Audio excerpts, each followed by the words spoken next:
ಮೇಲೂರು ಗ್ರಾಮದ 865 ಮನೆಗಳು ಮತ್ತು ರಾಗಿಮಾಕಲಹಳ್ಳಿಯ 181 ಮನೆಗಳು ಸೇರಿದಂತೆ ಒಟ್ಟು 1046 ಮನೆಗಳಿಗೆ ಶುದ್ಧ ಕುಡಿಯುವ ನೀರು ಸಿಗುವ ಯೋಜನೆ ಪ್ರಾರಂಭಗೊಂಡಿತು.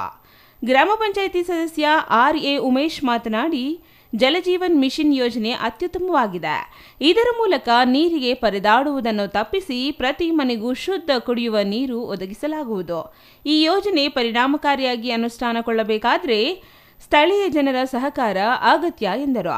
ಜಲಜೀವನ ಮಿಷನ್ ಯೋಜನೆ ಅನುಷ್ಠಾನದ ವಿಚಾರದಲ್ಲಿ ಯಾವುದೇ ರಾಜಕೀಯ ಬೆರೆಸದೆ ಕಾಮಗಾರಿ ನಡೆಸುವಾಗ ತಾರತಮ್ಯ ಮಾಡದೆ ಅಗತ್ಯವಿರುವ ಕಡೆ ಪೈಪ್ಲೈನ್ ಅಳವಡಿಸುವುದು ಸೇರಿದಂತೆ ಸಮರ್ಪಕ ನೀರು ಸರಬರಾಜಿಗೆ ಅಗತ್ಯಾನುಸಾರ ಕ್ರಮ ಜರುಗಿಸಬೇಕು ಎಂದು ಹೇಳಿದರು.